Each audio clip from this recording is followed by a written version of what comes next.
What's up, everyone? Welcome to this week's episode of the Dense Pixels podcast. I'm your host, Brad, joined by my co-host, Micah. Hey. We might get Terrence as we go. He was having some internet problems. He might be coming in hot on this episode. It's funny because originally it was supposed to be just me and Terrence because Micah wasn't supposed to be here tonight. Then Micah happened to show up, and Terrence might not be able to do it. So we'll find out what happens. You never know. Yeah, it's you never see us in the same place at the same time. It's a light week, but it's a fun week this week. I really am looking forward to talking about this week's topic of the week, as I'm sure Micah is as well, and Terrence will be if he gets to join us, because he had some. We were chatting with each other while this was going on. It was a really good time. I would like to remind everyone that Burnout Paradise is fucking awesome, and somehow I don't feel like that game truly got its due back when it came out, because I bought Paradise Remastered. It was on sale on PlayStation for $5 last week, which is an unbeatable price. I said, let's try it, and I've been playing it a bunch this week, and just 5 minutes into playing that game reminded me of how just fucking perfect of a racing game it is. It's just fun to ride around the city. The sense of speed that the game gives you is fantastic. I spent probably 3, 4, 5 hours playing so far. 80% of that time has been just fucking free roaming, just, looking for gates and billboards and super jumps and all that shit. Very little time playing events. Yeah, like the races are a pain in the ass compared to everything else. You know what I mean? Like I want to play the takedowns, and I want to free roam and just find all the, bust through billboards and stuff. You know what I mean? I want to open the city up. It's awesome. That game is really, really, really good. And it came out with just a ton of, they really supported that game. They did. And the remastered, not only does it come with all that stuff, but all the bonus cars are unlocked from the get-go. Big Surf Island is unlocked from the get-go. It's fantastic. It's so much fun. I haven't even I don't think I've unlocked the Showtime feature yet, the crash mode, basically, unless I just forget how to do it. I haven't even ventured into any of the online content. Haven't even tried doing really any of the burning routes or any of the fucking the best time online times and stuff like that. It's just been fun riding around the city. That game's really fucking good. Yeah, it's the best arcade racer I've ever played. Well, and by most people's accounts, it's not even the best Burnout game, from what I understand. Really? Yeah, apparently, I think it's Burnout 3 Takedown is the one that most people prefer. Oh, Takedown was fun though. Yeah. So, but it's fucking awesome. It's not on sale anymore. But if you've never played Burnout Paradise, you should probably do that. I know you can find it for under $20. Relatively easily. It is well worth that price. If you miss the sale, if it comes back on sale again for $5, don't even think about it. Yeah, just fucking do it. But yeah, that's all. I've been playing nothing else except for that for this past week or so. Yeah, I just continue to play Final Fantasy X. Look, man, I know you're not a fan of that game. That game is fun, man. I love that game. I love the fact that it is like it's got different layers to it, as pompous as that is. It's a fucking Final Fantasy game, but it talks about the father-son dynamic, and look, maybe that's why I like it a lot, because the main character is kind of estranged from his father. Not that I'm estranged from my father, but the main character's father's a bit of a dick, and I can relate to that. So it talks about religion versus atheism, and spoiler alert, you fight God at the end of that game. There's one character who's hyper religious, he's blind to his religion, and he shuns the atheists because they use technology, and he's like, nope, we can't use technology because their version of the Bible says we can't use it. And they get an atheist on their team, and he doesn't know because it's not about it all. And all of a sudden he thinks he doesn't like this girl, and he feels duped. And it's like, well, wait a minute, bro. You liked her 5 minutes ago before you found out she was an atheist, and now you're acting like a dick. this game is really good. Now, some of this shit is very heavy-handed, right? Like one of the main You mean to tell me that the Japanese storytelling process has difficulty with nuance and subtlety? Oh, well, you tell me, Brad. One of the main forces, evil forces that you have to fight, its name is sin. Oh.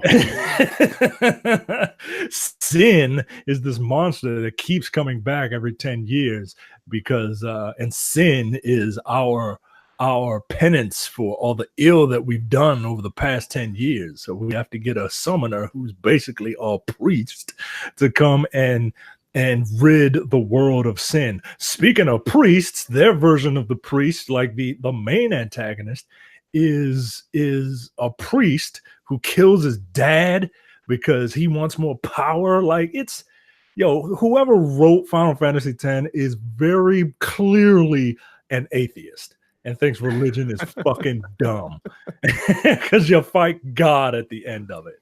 Well, look, I've never shied away from why I don't like 10. My reasons for disliking that game are very superficial. I can't stand the voice acting. It's fucking terrible, and I don't really care for any of the characters. I've played through half to 2/3 of Final Fantasy X, and it just wasn't my jam. Look, I can't say anything about the voice acting. It's atrocious. It just is. But if you've never played it, give it a shot, man. I think right now, well, probably not right now. I don't know when this current sale is over. But probably it's tonight's. If you're catching this like the minute we release this podcast, you can still get it. But if it's Tuesday, you're probably not gonna be able to. So. If you're a hyper fan and you catch this show the second it drops, you can still go and get Final Fantasy X and 10-2 on sale for like $10 on PlayStation 4, and it's available on Switch, which is what I'm playing it on, and because I want to play it on the go. It's a perfect game on the go. If you got a trip or something, just pop that in and have fun. All right. So, and some new release highlights this week. There's not really much to go over. Puyo Puyo Champions comes out for the PS4 and Nintendo Switch. Saints Row the Third, the full package, comes on Nintendo Switch. I feel like we missed this story when they announced it? I knew it was coming. I just didn't know when it was coming. Like, I remember them announcing it because it was. I don't know why they're even bothering doing this. They announced it a long time ago because it's like, see, we've got mature games, right? But like mature games, not like frat boy mature. You know what I mean? Not dildo bat mature. Now, don't get me wrong. I enjoy Saints Row the Third. It's probably the second best Saints Row, but yeah, all right. The full package. Sure. So for some reason you've been waiting 10 years to play Saints Row 3. There it is. And new month means new free games on PlayStation Plus. This week you get What Remains of Edith Finch, which is a critically regarded game from the same folks that did the Unfinished Swan. And then Overcooked, the first one. So if you've not played Overcooked, if you have a person that you live with or that you game with frequently, I think it's couch only co-op, so it has to be someone that's there with you, significant other, something like that. You should definitely check out Overcooked, a fantastic co-op game that will test the strains of your friendship and relationship as you scream at each other to fulfill food orders. So decent month for PlayStation Plus. Some quick hit news. Epic Games continues their hostile takeover of the gaming market. They have acquired Psyonix, the developers behind the mega hit Rocket League, last week. Now, the big rumor was that since, result of this acquisition was that they were going to pull Rocket League from the Steam store, and they have said that is not the case. And so they said they haven't outlined any plans one way or the other for Steam. Psyonix is saying that nothing's going to change at all with this acquisition. You're still going to get the same frequent updates and new features and stuff like that. And in the long term, this obviously brings Rocket League to the Epic Games Store and hopefully helps them with future content for the game down the road. Micah, what do you think about this deft maneuver from Epic? I I don't care. Look, this is America. We are not the type of people that complain generally about corporations doing what corporations do and acquiring other smaller corporations in order to make more money. That's just kind of what they do. I don't necessarily like it, but I'm not mad at them for doing it. I mean, this could be a situation where Psyonix was just, I don't want to say in over their head, but the game, I mean, this was a mega successful game. Yeah. And perhaps that they don't have the desire or the know-how to manage the studio as it has to like grow in size and stuff like that. Or if they want to take on other projects besides Rocket League while continuing to support that game as well. So having the infrastructure with a company like Epic in place probably is useful for a smaller developer like Psyonix. Yeah, I mean, I understand that. Like, I know everybody hates when they hear that a corporation just kind of bought out their favorite developer because they think that like it's going to, they think they're gonna be like EA and just kind of suck them for everything that they're worth. I mean, I don't think Epic's going to touch them in any way, shape, or form. Like, just keep doing what you're doing. And if anything, I wouldn't be shocked to see some sort of like crossover now with Fortnite in some way, shape, or form, maybe for an event, or something like that. So so this is probably the best thing for them. Yep. Speaking of the best things, I'm not sure about this being the best thing for anybody. So here's a collection of words that you never expected to say in the year 2019. There's a new Earthworm Jim game in development by members of the original Earthworm Jim team. Earthworm Jim first came out back in 1994, by the way, guys. The title is going to be exclusive to the new Atari and television console, which is launching in October of 2020. And of course, this is being spearheaded by the guy who is basically spearheading this console, Tommy Tallarico, formerly of the Virtual Playground, or whatever the fuck that show is called on G4. And the dude that does all the video game Electric Playground is what it was called. Jesus Christ, Tommy Tallarico. I haven't heard that name in forever. What a weird fucking just collection of news. What are your thoughts on Earthworm Jim? I don't think anyone gives like. Do you think the kids of today are like, whoa, a new Earthworm Jim game? Like, they don't know what the fucking Earthworm Jim is. I gotta tell you, man, I always thought Earthworm Jim was overrated. I think the character got by a lot on its design. I don't think the game itself was incredibly good. It was just okay. I remember thinking fondly of it because it seemed to get a lot of cover in like GamePro and shit like that. Yeah, like there was a time when Earthworm Jim was hot shit in the video game industry, man. And I didn't get it. Like I played Earthworm Jim. I didn't get it, man. Like, it's just that why if you're gonna do this, all right, fine. Why make it exclude? Like, do you really think that Earthworm Jim is gonna move in television Amico units to anybody? I don't think so. I don't think anyone's like, man, I was really on the fence about the new Intellivision console. Now an Earthworm Jim is coming. Here's my money.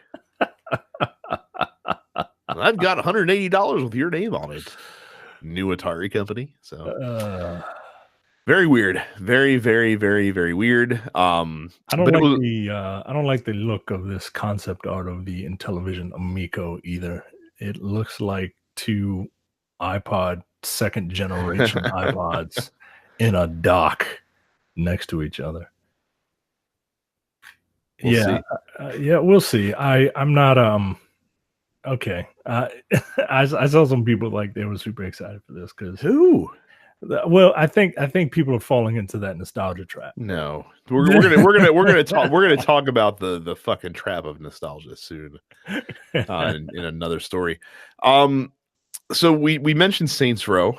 There's going to be a Saints Row movie apparently that's coming out soon, and it's being directed by F. Gary Gray, a director that I like a lot.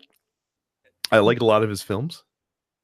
F. Gary Gray is, for those of you that don't know, his biggest claim to fame is directing Straight Outta Compton. I think he got the most like accolades for doing that, but he also did like Law Abiding Citizen and Fast and Furious 8 and Set It Off, The Italian Job. Here's the thing with F. Gary Gray.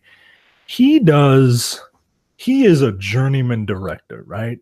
That's a great term for I don't think I could put it any better. Yeah, he just makes movies. And the movies that he makes, you're like, "Oh, okay, that was kind of good." It's nothing that'll blow my socks off, but it's not bad.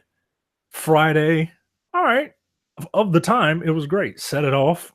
Of the time, it was great. The Negotiator still holds up. Don't you fucking speak ill on The Negotiator. Put some respect on its name. Look, I'm not. I'll watch The Negotiator. I'll watch The Italian Job. It's just a quaint little heist movie. It's very quaint. It's very old school, A Man Apart, Be Cool, Law Abiding Citizen. I don't know what Sea of Trees is. Straight Outta Compton, great. Right. Just did Fate of the Furious. Fate and the Furious. All right. Men in Black International. That looks pretty good. All right. He also got started in music videos. He did It Was a Good Day. He also did the fucking awesome Fantastic Voyage video from Coolio, which I still remember distinctly. The fucking tricycle shit.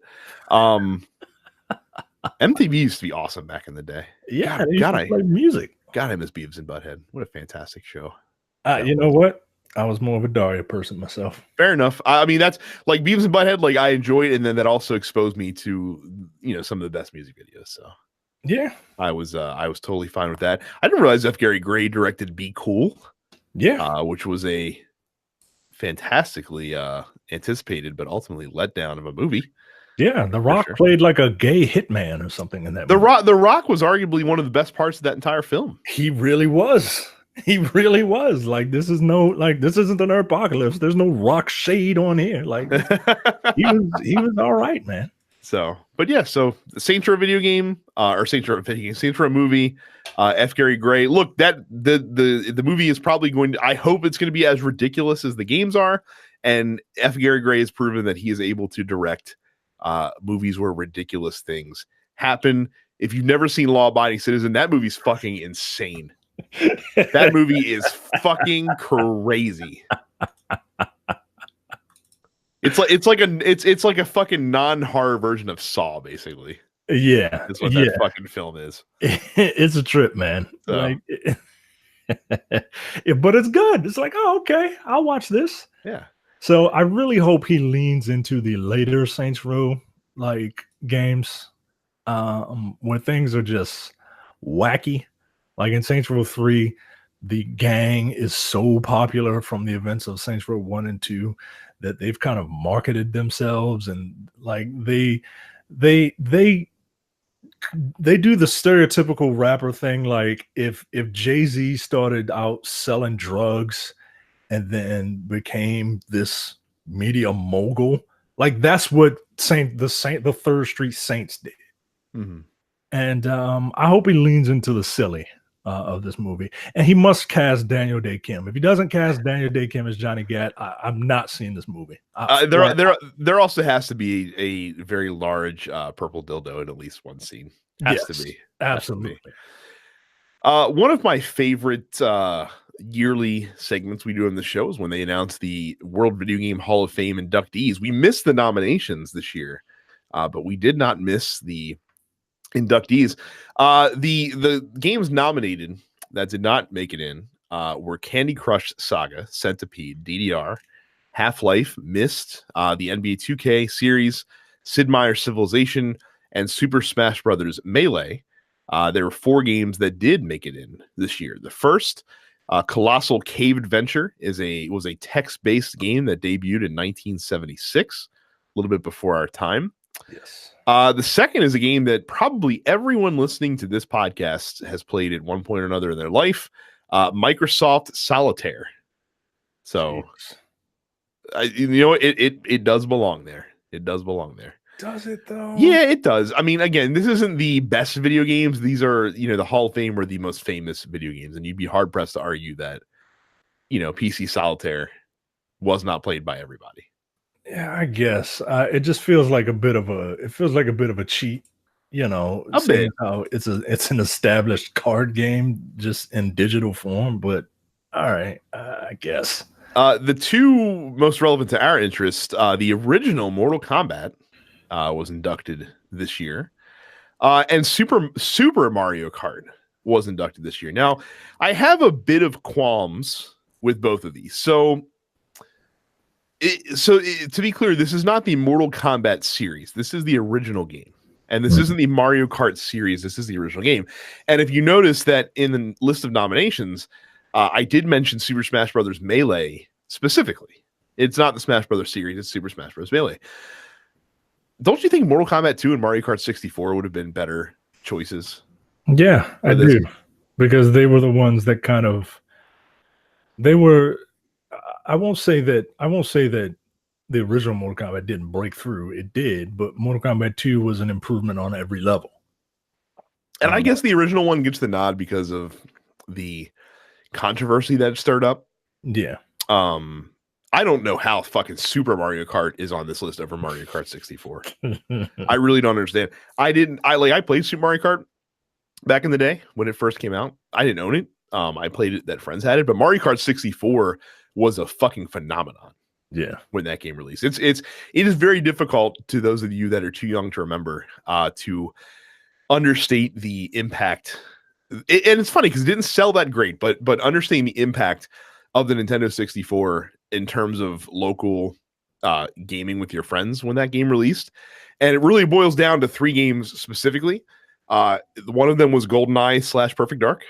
One of them was the WCW NWO stable of wrestling games, at least for people of a certain certain fandom. Yeah. And the other one was Mario Kart 64. And so that probably should have been the pick over Super Mario Kart, I think. I remember I used to work at an after school daycare. Because it was at an elementary school. Kids would hang around until their parents were able to pick them up at 6 o'clock or whatever. I was the fucking cool guy because I'm a cool guy. And I would bring in my Nintendo 64 and I bought, 4 controllers and those kids would play Mario Kart and stuff like that.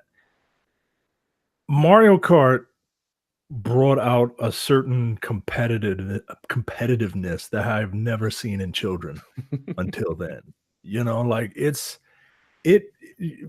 Friendships were tested playing that damn game, man. So, like you said, I think a decent slate of inductions. Again, we can't speak to the text adventure game. And Solitaire, fine. Like, you're always going to get one of those every year, it seems like. But yeah, Mortal Kombat, you can make the argument. Mario Kart 64 should have been the one that made it to this list. I've gone back and played the old Super Mario Kart. It is not that fun. It's not that fun with its Mode 7 driving graphics. So, before we get into topic of the week, we'll talk about the fucking Sonic movie. You don't sound excited. This trailer was one of the worst fucking things I've ever seen in my entire life. It's so bad. It's so bad that and look, it's not even like Sonic's design at this point. Like, this is just a bad looking movie. This movie looks terrible, man. Like, everything about it looks terrible. All right. First and foremost, Sonic looked atrocious to the point where the movie makers were like, yeah, okay, we'll do it again. We'll make a do-over. Right. And the biggest thing that I had a problem with, and if your guys are watching the video version, Micah coincidentally wore a very appropriate t-shirt to the podcast today, because apparently Sonic has all the powers of the Flash.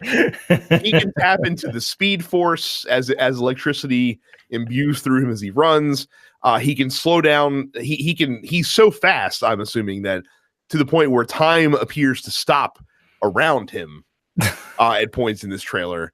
And he also has Doctor Strange-like portals that his rings become essentially. Because, sure. Now, look, this movie is not for us, right? It is not for us. Who is it for? See, that's the thing, Micah. Who is this movie for? Because there are people that have been playing Sonic the Hedgehog games for literally the last 29 years. And I'm assuming that they are trying to do the catch-all of getting both those fans who played it back on the Genesis, because every hero has his Genesis. What a fucking shoehorn way to fucking throw that shit in there. But I'm assuming they're trying to get the full gamut of fans from the early Sonic fans to the young, ignorant children of today who don't know any better, but they enjoy Sonic because he's a delightfully cute, funny blue game character. So who is this for, Micah? This movie is for the children who are ignorant to Sonic, right? And it's for people like my wife who have heard of Sonic the Hedgehog, but know nothing about it. Like, they're like, oh, okay. I remember that. I remember that from my childhood. I don't really recall ever playing it. She doesn't play games. But she'll see this, and not that she has seen this. I'm just using her as an example. She'll see something like this and is like, oh, okay, maybe we could take our son to see this. No, we're not. Now here's the thing that may surprise you. I was thinking about this, and I will throw the gamut down. I will volunteer myself to view this fucking atrocity when we get the screener for it, because that episode of Coming Distractions will be the funniest episode of Coming Distractions that currently exists, when I tear this movie apart and rip it to shreds. You know what? I'm fine with that. It's worth me fucking spending the most terrible 100 minutes of my life to destroy this movie and have it captured for all to see. I find it amusing on the internet. I find it amusing that you think this movie is going to be 100 minutes. No, this thing will be going 88 minutes tops, including the 10 minutes of trailer of credits. This movie looks that bad. This movie looks like a piece of shit, man. It looks very bad. Jim Carrey might be the only salvageable part of this movie, and that's because he's going to be playing Dr. Robotnik, but he's not playing Dr. Robotnik. He's just playing Jim Carrey. Yeah, he's playing Dr. Robotnik, pet detective. That's right. What he's doing. James Marsden is a fellow who I like. James Marsden personally.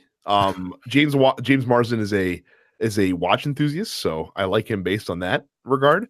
There's not a single character that James Marsden plays that I like. I hate him in every movie that he's in, and he's in this shit. This is going to be really bad. For some reason, people are like, "Why are you shitting on it? It's not for you." I'm shitting on it because it looks like shit. It looked like that's you're right. That's not an argument, but it's the easiest argument to make when you don't know what you're talking about, right? Like, because people have this thing where it's like, oh, well, it's a kids movie, so it's supposed to be stupid. No, man, like there are plenty of smart kids films out there. There are really good kids movies. Yeah. Pixar makes 90% of them, but there are really good kids movies out there that are fine films, and you should want your kid to watch a fine film.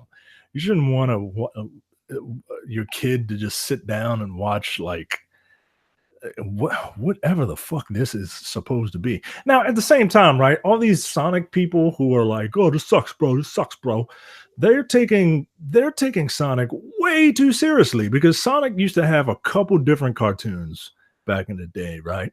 One of them was a Ren and Stimpy type cartoon where shit was just wacky, right? And I think Jaleel White voiced that one too. But then they had a one that took place in like the future, and it was like a resistance movement. Dr. Robotnik was, stealing these animals and turning them into robots and shit. And Sonic was part of an underground resistance, and there was this like fox chick or whatever. Like, whoa. I'm gonna need you to calm down. It's a furry mascot. We're not trying to save the world here, guys. Even though that's kind of the plot of the Sonic games, right? I didn't save the world, save my friends. Yeah, to save all the woodland creatures or whatever. Like this could have been a smart movie talking about saving animals and shit. You know, it could have been super heavy-handed like Captain Planet is, right? But this could have been Peter's wet dream, right?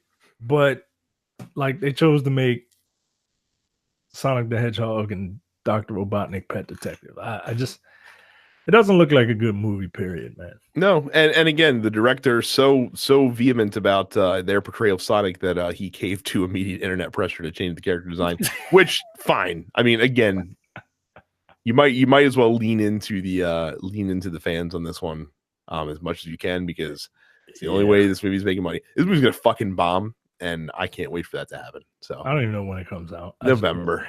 November. Oh, okay. November. So. All right, right before Oscar season. Okay. And again, I'm no Pokemon fan. Carrie's at the screener for Detective Pikachu tonight. I'm sure that movie is going to make this movie look like a fucking horse turd.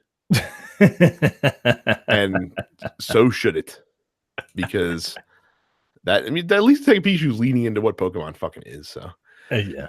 Before we move into top of the week, a bit of housekeeping. Don't forget to go to youtube.com/densepixels, click the red subscribe button, and ring the bell icon so you never miss a video that we post. Of course, you get this podcast in video format on there every week. Whenever I do stream, it is on the Dense Pixels YouTube channel as well. So again, youtube.com/densepixels. Don't forget to subscribe to our premium side of TNP Studios. It's densepixels.com/premium, just $5 a month or $50 for the entire year. We just concluded recording yesterday a rip-roaring episode of The Men with the Golden Tongues, where we viewed and reviewed the one of the finest films in the Mission Impossible franchise, Mission Impossible Part 2, a.k.a. the most impossible of impossible white man action films. It's really funny, man. Like you all need to watch that movie and then listen to this episode. It's wow. It should be out late this week, but we will see you there. And again, you also got Look Forward, you got the airing of grievances, and you got No Time to Bleed. So again, densepixels.com/premium for that. And no matter what app you use to get your podcasts, make sure you subscribe to this show, Nerdpocalypse, Black on Black Cinema, and Coming Distractions, so that you can check out all of the content that TNP Studios is delivering to you. So, topic of the week, the big thing for me last week, and for most of us, I guess, was the Borderlands 3 gameplay reveal that they had out in Los Angeles, and had a bunch of streamers come as well. So we've been getting constant content drips on that throughout the week. I said it when they showed the trailer that I was already at peak excitement for Borderlands. You guys were a little bit more skeptical because you were smart and not dumb. I hope that we are all fucking on board, ready to rock and roll after this gameplay reveal event. Yeah, this is all I really needed. It looks like Borderlands, which is a good thing. Because this art style is so very unique. I wasn't expecting like a ton of graphical upgrades, but more so of I wasn't expecting the design to change. But it looks like there's more things on screen. Like it looks like there are more things to do. The world looks a lot more colorful, and then we got into the different types of the different builds that you can do. Yeah, that's arguably the thing I'm most excited about. So for those that may be tangentially familiar with Borderlands but aren't intimately familiar with it, in the old games, every character had like an action skill that you would unlock immediately. And then they had 3 skill trees that you would upgrade in. You could do a little bit in everything, which usually wasn't a smart idea, or you could pick kind of one path for the character and upgrade specific aspects of them. This is essentially using the same system with some much welcome tweaks, because now instead of 1 action skill, each character is going to have 3 action skills that you can freely switch between as the game goes along. And then each action skill will have its own skill tree that you build in. That is very promising for people who like to create builds and min max and all that good stuff. And they really showcased the Siren Amara. I was very happy to see that she has like a phase lock like Maya because I really enjoyed that. She's got kind of a lot of folks were worried about that when they saw the trailer because they thought that they were getting a melee only Siren, but no, I was worried. I was one of them. Like I was like, I don't want a melee only Siren, and I didn't like Lilith's action skill in the first game. Like I never quite understood it, where she just kind of with a screen just because she walks in through phase, and then you can turn it off and then have an explosion next to you. But I didn't really like it. So one of Amara's skills is kind of like that, but she throws the specter like out at you. That doesn't seem fun. But the phase lock is familiar enough. And then the melee one, while I thought the melee one was going to be like, I mean, it essentially is a super punch. It feels different from Brick, which is why I'm happy, because I didn't like Bricks either. I think Brick just kind of, I'm mad, and then just started throwing punches or whatever. But it looks good, man. And I really didn't want to use the like assassin archetype because I've done that in the other games. I wanted to try something new to start out with for this one. Mm-hmm. But after seeing Zane, man, I don't know. So the thing is cool about Zane is that he can forego his grenade slot and instead have 2 action skills equipped. And come on. he has a decoy which Zero had in the first game that was basically a decoy and you'd go invis to just distract fire from you. Well, Zane's decoy not only can shoot and deal damage, but you can also swap positions with the decoy freely. That's basically cool, at any time. So that's cool, man. Really fun, cool. He has like a drone that can fly out and fucking kill stuff. I don't even remember what his other skill is because it probably doesn't matter that much. Because the other those 2 by themselves are fucking awesome, right? And you can have them at the same time. Come on, man! Like, I'm gonna need Zane to get a different head, though. I need to see the different heads for Zane.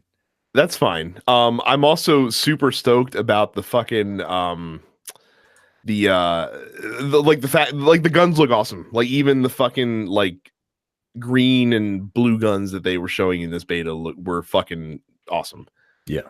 And people, and I've followed a bunch of streamers and listened to a lot of folks that have played it that were at the event, and they said even like the white guns felt good, like that, like and that's one thing that Gearbox purposefully wanted to do is make sure that even the early guns you get still feel awesome because they want you to have fun playing the game and don't want you to deal with just shitty weapons from the onset, essentially. Yeah, nobody likes getting nobody likes a pistol dropping, just like a pistol that looks like a pistol. You know what I mean? It just doesn't, I don't know, it doesn't feel right in this game. And it looks like they're having fun. Like it must be a blast to be on like the do gun design for this game. It's tough too. You want to have a lot of unique stuff. So yeah, especially when you have over 1 billion guns. So the alt fire modes look cool. They showed one weapon that you can fire like tracking darts, and then you can just shoot anywhere, and the bullets will just fly at the person that you marked. The Malawan weapons, you can switch between different elements on the fly. The TDR weapons, when you in the old games, when you reloaded them, you would throw the gun out, and it would be a grenade. Well, now you can throw it out, and it'll be like walking turrets and stuff like that, which is fucking crazy. It just looks really, really goddamn fun. There's a missile that you can guide with your reticle. It like I'm officially hyped for this. Mm-hmm. I'm officially hyped for this game, and no microtransactions, right? Well, let's hold off on that because I still want to talk about new shit that we saw. They showed the level scaling and how it works when you are like a lower level when you're playing with a friend. Basically, you still see like your friend in your eyes will do less damage, but in his eyes, he still sees like he's doing the regular amount of damage, and you both will get loot that is appropriate to your level that you can both use, which is nice. You have a spaceship. That's an optional mode. Like, it is optional, yeah. If you wanna power level your friend, you can do that. Power leveling is a pain in the ass. But you can play classic Borderlands. I do like the level scaling, man. Because I suck. I'm not gonna be on a lot, but when I'm on, I want to play with people. You know what I mean? Right. Sanctuary is now a ship that you can fly from planet to planet, because as we discussed previously for this game, there are multiple worlds that you can do. You'll be able to change your character just like you could in Borderlands 2, which is nice. The game's a lot more gory than it was before. Play like other like NPCs can revive you in the field. And you can revive NPCs. There's gonna be a lot more bosses in this one. Apparently, they said like a lot more bosses than there had been in the previous games, which is also pretty cool as well. I think. Yeah, like I said, just it looks fucking fun. It's exactly what we've been looking for. The humor's still there. If you were worried that I don't know why you'd be worried, but if you're worried for some reason that the writing wasn't going to be up to par. And you know what my problem, what I thought was going to happen was I thought I was just going to be kind of over it. Like, I don't know why I thought this, but I thought that I wouldn't find it funny anymore because my sense of humor might have changed over the past 5 years. And then they introduced Zero and did a math joke. And then I was all in. I'm like, well, like his name is Zero, but ironically, he occasionally divides, and I'm like, come on. You get me with a math joke, I'm all in. Oh, and also just the quality of life stuff. Like this is such irreverent, stupid shit. But like if you've played the other games, like it's really appreciated. Like you can now mantle on ledges, which you've never been able to do before in Borderlands. You can slide, which you've never been able to do. When you walk up to an ammo vending machine, you can press one button to just reload all of your ammo, essentially, instead of having to go into the menu and do it that way. The fonts look cleaner. Like you can actually read the little pop-ups on the guns, which is nice because, if you didn't have an HD TV before, it could be really fucking difficult to do that shit. Ammo and cash is picked up automatically. You don't even have to press square to get that stuff. Like it just fucking flies to you when you get near it. So yeah, that shit is good. And very nice that they fix those quality of life features, because even though like I understand like the old games came out at it's been 7 years at this point almost since Borderlands 2 came out. That's just stuff you got to fix in this day and age. But yes, let's talk about no microtransactions in Borderlands 3, as Randy Pitchford, CEO of Gearbox, proclaimed on stage during the reveal event, only for 2K to be like, hey, there are not going to be any play-to-win microtransactions. There are not going to be any like free-to-play style microtransactions, but we're going to have microtransactions, where you can get like cosmetics and stuff like that, but only cosmetics. So Game Informer writes a story, and here's the quote that they tweeted out. This is their tweet verbatim. Despite Gearbox CEO Randy Pitchford's comments about no microtransactions, and again, he literally said on stage there will be no microtransactions, to huge applause during this event. In Borderlands 3 during today's live stream, we've been told cosmetic items are still purchasable. Fine headline. Randy Pitchford obviously misspoke a little bit, like he got caught up in the moment, caught up with the crowd, wanted the applause line. Yeah, he threw thought that out there. He was thinking one thing, something else came out. Technically, but yeah, like you said, he wanted the applause because that's who Randy fucking Pitchford is. He's a needy son of a bitch who just needs people to love him. So here's the problem. He replied to this with a 12-tweet thread. This is Randy Pitchford being on brand. Here's the quote. Come on, guys. Shitty clickbait headline. Literally seconds before I said that, I made it very clear that we're going to do more cosmetic stuff like we did in Borderlands 2. I was talking about premium currency and loot boxes kind of stuff not being in our game. No, we didn't. You literally said no microtransactions. Sorry for taking you at your word, bro. And then his second tweet, why you guys would fuck me on this is beyond me. Thanks a lot. Yo, calm down, dude. It's not even that serious. It really isn't, man. It really isn't. Like, people are hyped about your game, and you're the worst pitch man ever. God damn it, dude. Like, I want to like you, man, but you're just such a fucking douche. God. And like I said, like, he's playing semantics because, like, Andy McNamara, who's the editor-in-chief of Game Informer, said he basically posted the story, like a screenshot of the story on Twitter, and challenged him and said, hey, here's the story. Tell me what's incorrect. Tell me what is muddled. What's confusing about this? These are all quotes from you and your team. And Randy was like, but the confusion around the word microtransactions is not the issue for me. The issue is that the tweet using the word despite and then claiming a contradiction incited your readers to believe there was intent to mislead. You told me personally you do not believe that. Randy Pitchford made this a way bigger story than it ever was going to be if he hadn't fucking had a hissy on Twitter.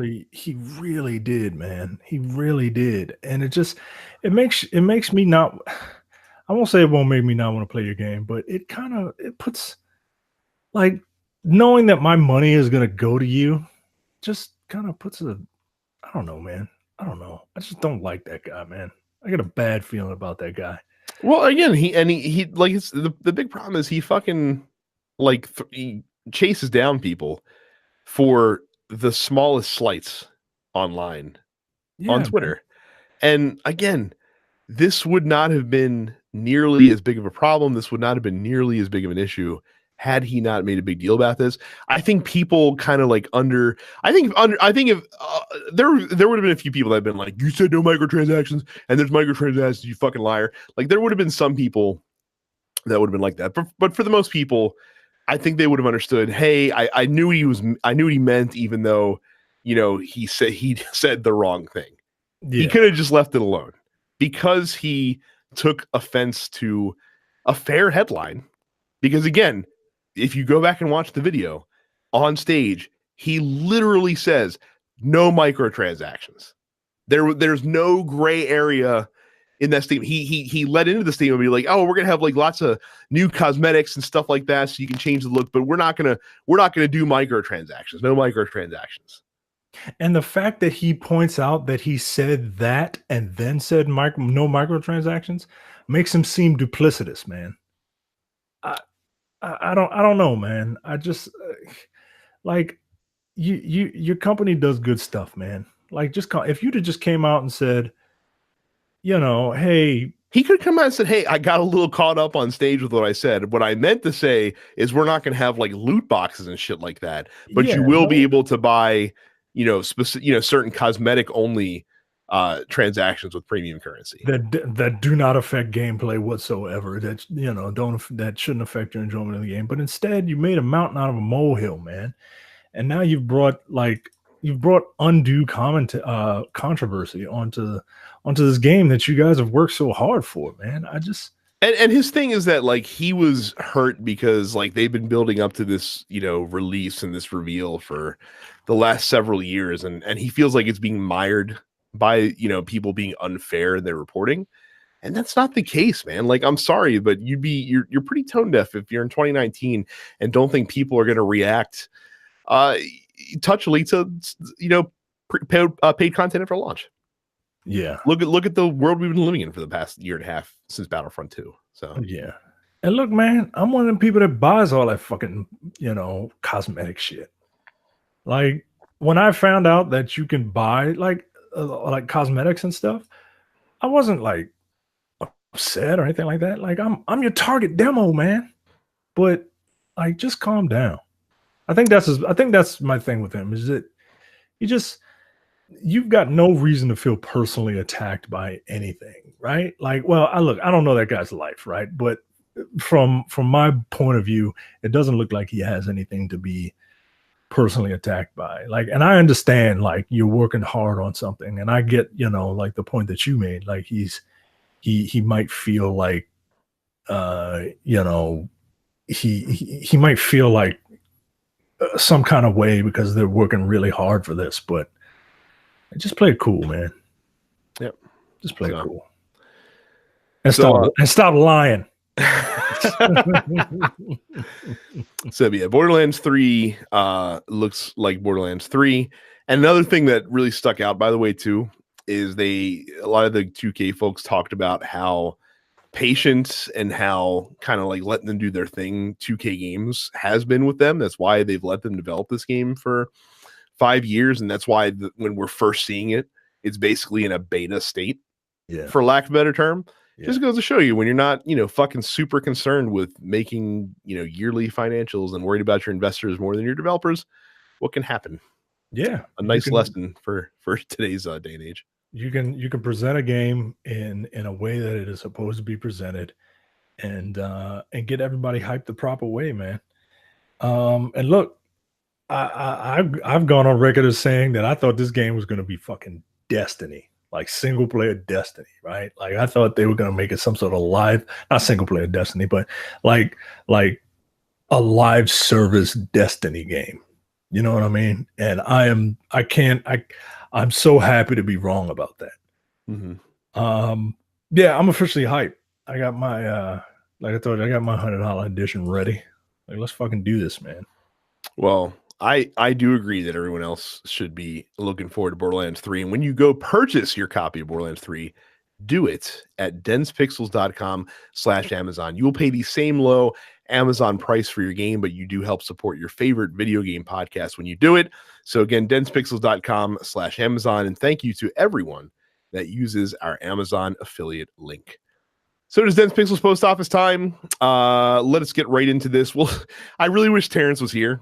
I'm going to read two responses together. Amir asked, has Terrence beaten Sekiro yet? Which is one of the easiest platinums I've ever gotten, by the way.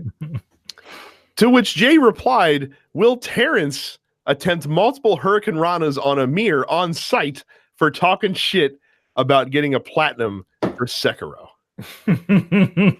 Now, you may think that we're going to focus in on the fact that Terrence probably gave up on Sekiro because it was too hard and did not end up finishing the game.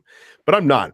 I've been noticing here that Jay has been littering in wrestling parlance into many of his Facebook comments and commentaries on the various podcasts. And he's doing it on purpose, and it's freaking me out.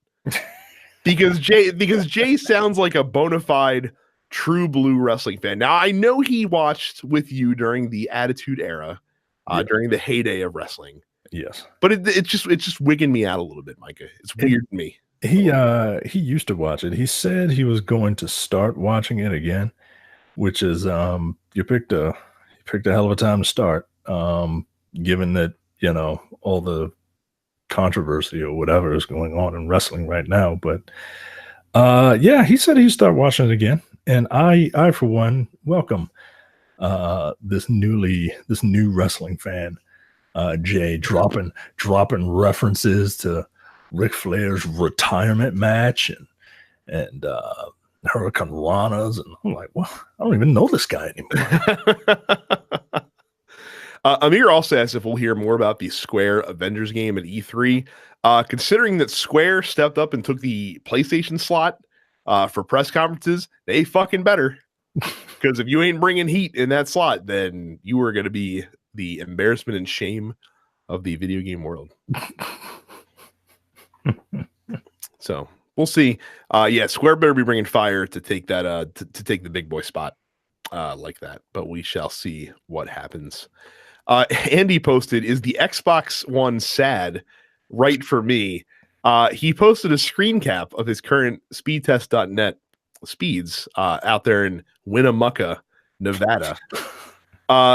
Andy's internet, of course, is blazing with a download speed of 6.51 megabytes per second and an upload speed of 0.66 megabytes per second, which would be fantastic speeds if we were in like 2002.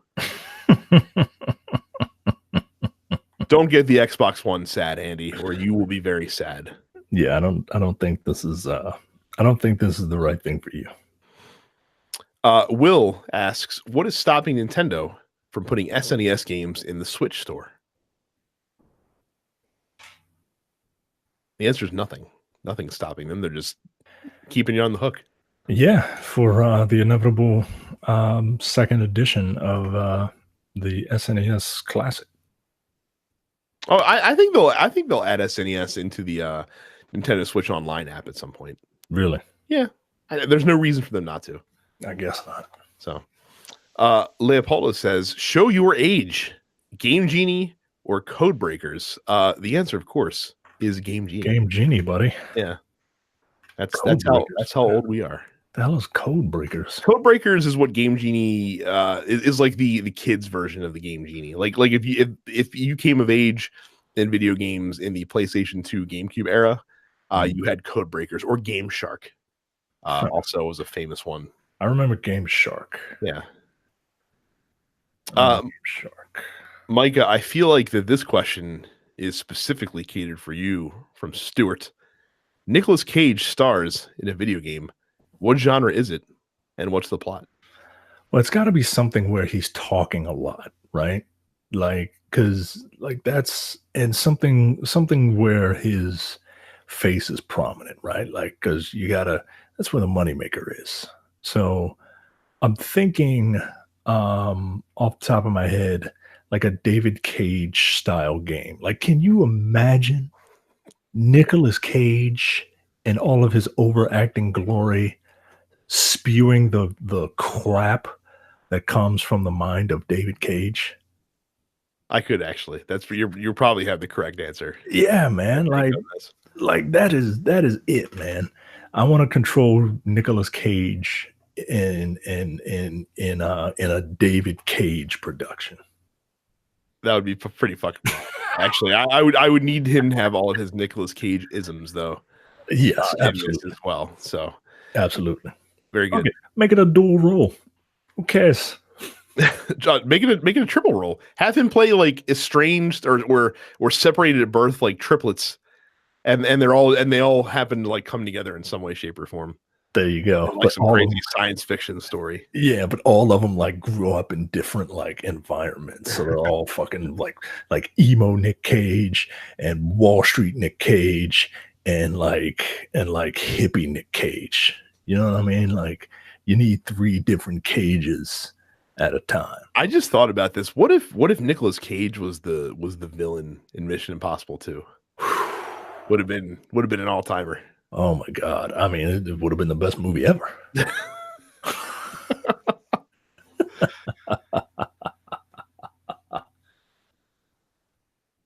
Hugh, I am gagging for it.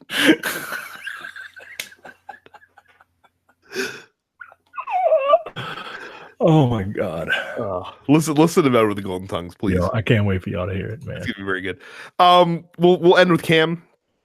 He says, for reasons that he can't go into here, he has to get a new Nintendo Switch. Should he get one of the current models or wait until the rumored new one comes out later this year? Now, here's the thing. The one that's rumored, if I'm not mistaken, is more of a like handheld only version. And I don't think they're doing like a Switch HD, especially not this soon in the system's life cycle. So I would just get one now. Yeah. They're readily available.